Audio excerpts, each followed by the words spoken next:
ಇವಾಗ reels shorts ಅಲ್ಲ 10,000 15,000ಕ್ಕೆಲ್ಲ pieces ಕೊಡ್ತಾ ಇದ್ದಾರೆ. ಇದನ್ನ ಪರ್ಚೇಸ್ ಮಾಡೋದಾ ಬೇಡವಾ ಅಂತ ಕೇಳಿದ್ರೆ ಪರ್ಚೇಸ್ ಮಾಡೋದು ಬಿಡೋದು ನಿಮ್ಮ ಇಷ್ಟ. ಬಟ್ ಪರ್ಚೇಸ್ ಮಾಡೋದಕ್ಕೂ ಮುಂಚೆ ಕೆಲವು ವಿಷಯಗಳನ್ನ ಮೈಂಡಲ್ಲಿ ಇಟ್ಕೊಳ್ಳೋದು ಒಳ್ಳೇದು. ನಾನಾಗಿದ್ರೆ ಪರ್ಚೇಸ್ ಮಾಡಲ್ಲ. ಕಾರಣ ಏನಂದ್ರೆ ಇವಾಗ ಈ ತರ ಸೆಲ್ ಮಾಡೋ ಅಂತ ಸೆಲ್ಲರ್ಸ್ ಎಲ್ಲ ಯೂಶಲಿ ತುಂಬಾ ಹಳೆ ಜನರೇಷನ್ ಪ್ರಾಸೆಸ್ನ ಯೂಸ್ ಮಾಡ್ತಾರೆ.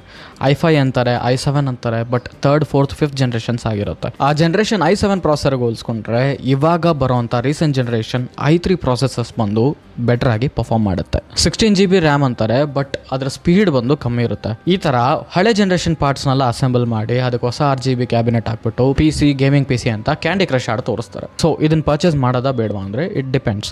ಇವಾಗ ನಿಮಗೆ ಸ್ಪೆಂಡ್ ಮಾಡೋದಕ್ಕೆ ಇಷ್ಟ ಇಲ್ಲ, ಬ್ರೌಸಿಂಗ್ ಮೈಕ್ರೋಸಾಫ್ಟ್ ಆಪ್ಸ್ ಬಿಟ್ಟು ಯಾವ್ದು ಯೂಸ್ ಮಾಡಲ್ಲ ಅಂದ್ರೆ ಪರ್ಚೇಸ್ ಮಾಡ್ಬೋದು, ಇಟ್ಸ್ ಫೈನ್, ಒಂದ್ ಲೆವೆಲ್ಗೆ ವರ್ಕ್ ಆಗುತ್ತೆ. ಅದೇ ಇವಾಗ ಮಕ್ಳು ಸ್ಟಡೀಸ್ಗೋಸ್ಕರನೋ ಇಲ್ಲ ಪ್ರೊಡಕ್ಟಿವಿಟಿಗೋಸ್ಕರನೋ ತಗೊಂತಾ ಇದೀವಿ ಅಂದ್ರೆ ಇಟ್ಸ್ ಅ ಬಿಗ್ ನೋ. ಈ PC ನ ಪರ್ಚೇಸ್ ಮಾಡಿ ನಿಮಗೆ ಪ್ರಯೋಜನನೇ ಇರಲ್ಲ. Because OS alone 4GB RAM ನ ಕನ್ಸ್ಯೂಮ್ ಮಾಡ್ಕೊಳ್ಳುತ್ತೆ. ಗೇಮಿಂಗ್ ಎಡಿಟಿಂಗ್ ಅಂತ ನೋಡ್ಬೇಕಾದ್ರೆ ಅದರಲ್ಲಿರುವಂಥ ಆನ್ ಬೋರ್ಡ್ ಗ್ರಾಫಿಕ್ಸ್ ಸಾಲಲ್ಲ. ವಿಡಿಯೋ ಎಡಿಟಿಂಗ್ ಅಂತ ತೊಗೊಂಡ್ರೆ ಪ್ರೀಮಿಯರ್ ಪ್ರೋಗೆನೆ ಮಿನಿಮಮ್ 8GB ರ್ಯಾಮ್ ಬೇಕು.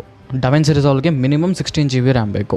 ಅದೇ ಫೋಟೋಶಾಪ್ ಯೂಸ್ ಮಾಡ್ತಿದ್ದೀವಿ ಅಂದರೆ Photoshop 2025ಗೆ minimum 8GB DDR4 RAM ಆದರೂ ಬೇಕು. What am I suggesting is, ಇವಾಗ ನಿಮಗೆ ಪರ್ಫಾರ್ಮೆನ್ಸ್ ಬೇಕು ಆ್ಯಂಡ್ ಫ್ಯೂಚರ್ನಲ್ಲಿ ಯೂಸ್ ಮಾಡಬೇಕು ಅಂದರೆ ಇಂಟೆಲ್ನಲ್ಲಿ 10th ಜನರೇಷನ್ ಕೆಳಗಡೆ ಇರೋಂಥ ಪ್ರಾಸೆಸ್ನ ಚೂಸ್ ಮಾಡೋದಕ್ಕೆ ಹೋಗಬೇಡಿ. ಅದೇ ರೈಸನಲ್ಲಾದರೆ 5000 ಸೀರೀಸ್ ಕೆಳಗಡೆ ಇರೋಂಥ ಪ್ರಾಸೆಸ್ನ ಅವಾಯ್ಡ್ ಮಾಡ್ಕೊಳ್ಳೋದು ಒಳ್ಳೆಯದು. ಸೊ ತಗೊಳ್ಳೋದಕ್ಕೆ ಮುಂಚೆ ನಿಮ್ಮ ರಿಕ್ವೈರ್ಮೆಂಟ್ ಏನಿದೆಯೋ ಅದನ್ನು ತಿಳ್ಕೊಂಡು ಚೂಸ್ ಮಾಡಿ ತಗೊಳ್ಳಿ.